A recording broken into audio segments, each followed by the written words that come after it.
friends! Hi friends! Welcome back to my channel!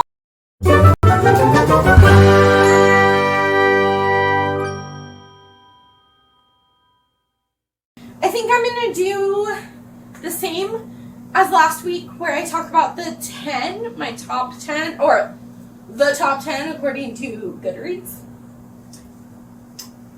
So let's do it. I actually just filmed it, so we're already ready.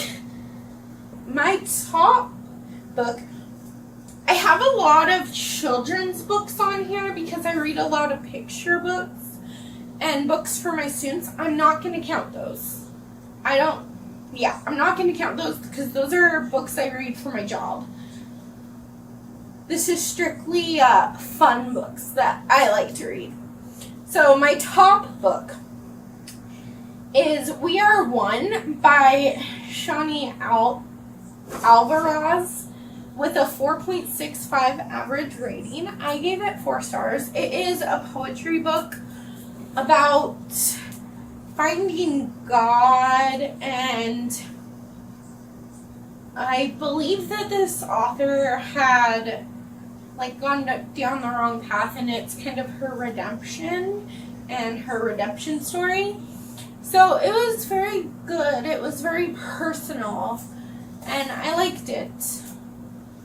I don't really have anything negative to say. It just wasn't the best of the best poetry I've ever read, but it was still good. Okay, this one's not a surprise. The next one is Heartstopper Volume 1 by Alice Oseman with a 4.55 average rating. I read this book for a vlog, which I'll link up here. I think I was reading Heather's favorite books. Maybe, I don't know. I'll check for sure. But this is Heartstopper. I haven't read any more of it. I don't plan on continuing with the series, but I'm sure you've heard of Heartstopper. It's a male young adult romance, and that's all I can really tell you. It's about Nick and Charlie, who one of them, I think Nick is already out of the closet and Charlie isn't. Or it might be the other way around. I don't really know. I thought it was okay. I didn't love the characters, and I don't really like young adult, especially young adult romance. And this felt very juvenile to me. Which, when I say that, I'm like, well, I mean, it's for young adults. It's for teenagers. So it would make sense. And I just didn't, it was I kind of felt lukewarm about it. There's so much hype around it, and I just didn't love it as much as the hype suggests I should. But it was fine. Okay, let's move on before I get all the hate. Okay, the next one is The Hate You Give by Angie Thomas.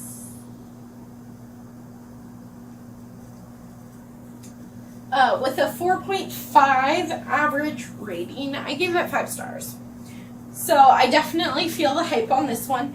This one I went into with very, very low expectations because I thought there's no way this book can live up to the hype. Well, I was wrong. This follows a girl. I don't remember her name. Star? It's not Star. Can't be Star. Star! Oh my gosh, it is Star. So follows Star, who was at this party, and her and her friend leave in this car, and the police stop them. I don't even remember why. Probably some dumb reason. But they shoot her friend, and he died. And this is such a powerful story about blue versus black, and about I mean, honestly, what our country is going through right now, just, it's so sad because I know this is a piece of fiction and that it's not a true story, but these things happen all the time in our world. And it's just not fair that I can read a fiction story and feel like it's something that actually happened. Because it does happen, and it's so unfortunate. It's so sad. And those are such minor words for what really is going on. If you haven't read The Heat You Give, I suggest trying it out. I listened to it on audio. I think I prefer listening myself, though. So the audiobook wasn't bad, but I liked reading it myself. Book number 4. Ooh, okay. About to get controversial up in here. Are we surprised? We shouldn't be. So, Six of Crows by Leigh Bardugo with a 4.49 average rating. So this is a great found family story. It's about these 6 misfits who get together. They're like misfits or criminals, and they get together and band together to commit this heist. I had a problem with the writing style. I didn't like the writing style. I gave it 2 stars. Okay? But I just didn't vibe with Leigh Bardugo's writing. I just think that she is a loved author, and that is great for her. I love that for her. But her writing doesn't jive with me because I've also tried to read Ninth House by her and just couldn't do it. So I ended up DNFing that one. But this one I did finish. Gave it 2 stars. Like, it was better than I thought it would be, but I was also really excited, and it was one of the books that I wanted to read the most, and somehow it disappointed me. I don't know how that's possible for it to be like. Anyways, I gave it 2 stars. I'm the unpopular opinion here. I liked the found family aspect of the story. I liked rooting for the bad guys or the underdogs, and I liked their relationships and how they developed that. I didn't like the world building, and I didn't like the writing. I'm not a fantasy reader, though, so that might be why I didn't like the world building. So I just think, it was like, I gave it 2 stars. Everyone else seems to love it, though. The next one, I also don't rate nonfiction, so maybe I'll just tell you what nonfiction is in that place, but I'm not going to talk about it at all. So there's Stamped Racism, Anti-Racism, and You by Jason Reynolds. Meet the Characters of Disney's Who's Who by Walt Disney Company. And then we're at our 5th book, which is The Help by Catherine Stockett with a 4.46 average rating. I gave it 4 stars. So we seem to be agreeing here. This is a historical fiction, which typically is not my thing. But it's basically takes place in the South, 1862 in Mississippi. So Skeeter is this like wealthy white woman. She's like 22 years old. She graduated from from college, but she's having trouble becoming a writer, and somehow she starts interviewing the maids who are also black women, and she wants to help change the world for them because she doesn't think that it's fair the way that we treat black women in that time. And to be quite honest, it's not fair how we treat black people today. so what? Your skin color is a different color than mine. Like, why? I don't know. I don't understand how it's 2022 and we're still, like, no. It just really irks me, honestly. Before I go on a tangent, let's go to number 6. I'm going with number 6. I don't know if I'm keeping track right or not. Ooh, okay. So I read The Walking Dead Compendium 1 by Robert Kirkman. It's a 4.4 or average rating. And this book was huge. It was like 1,200 pages. It is a graphic novel, though. I really, really enjoyed it. I thought it was very graphic. It was very dark. But The Walking Dead is like zombies and found family, and it was good.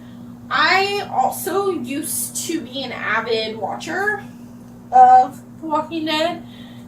Me and my dad used to watch it together, and I stopped reading the series because I want to keep my memories like more with me and my dad watching rather than reading, because yeah, the reading was good, the books are good, I highly recommend the graphic novel series, but I just enjoyed my experience more. It was more of a bonding thing with my dad. The novels aren't bringing anything new to it, and I stopped watching a long time ago, so I know that I'm so far behind. I know some of the people who have died who are really important to the show. I know Andrew Lincoln left a long time ago, and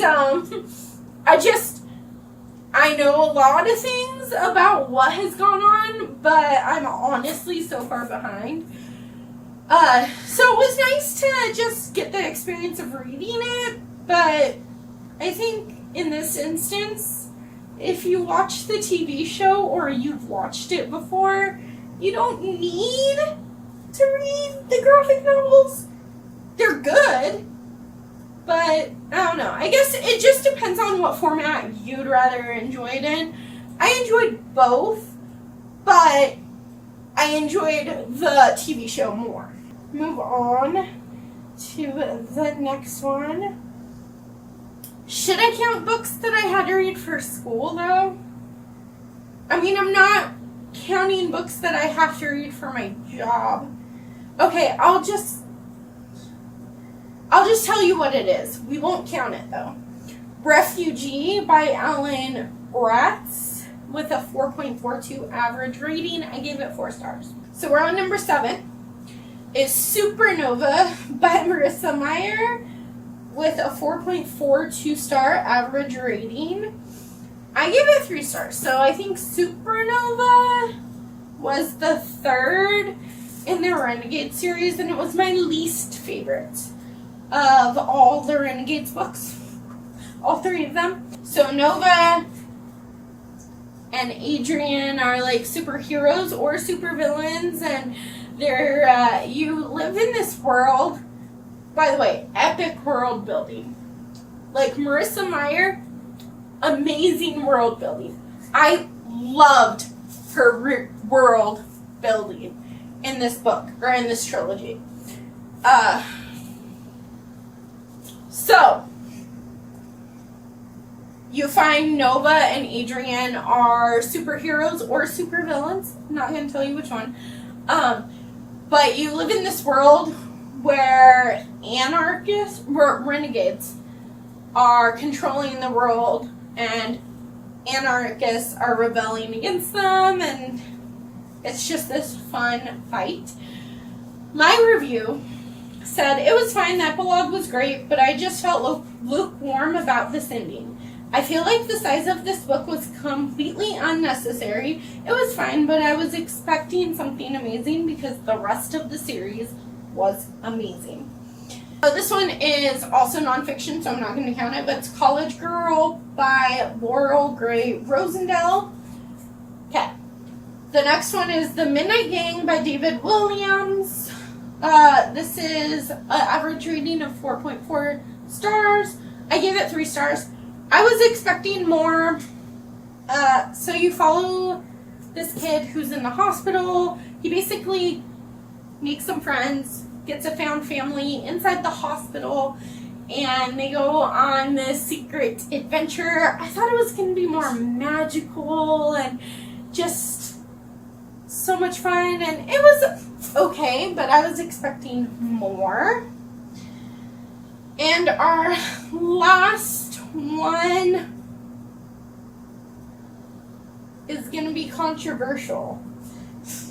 The last one is The Book Thief by Marcus Zuzak, with an average rating of 4.38 stars. I gave it 2 stars. It's this historical fiction following during World War II, and this book and this girl and death, and I can't really tell you anything else because it was just weird to me. And I know that everyone else finds it magical and amazing, but I'm not a historical fiction reader. I don't like books that read more, and it definitely shows. Oh, wow. This one was harder to film than my worst books. Oh my gosh. Anyways, thank you for watching. Don't forget to like this video and subscribe to my channel if you haven't already. I'll see you guys tomorrow.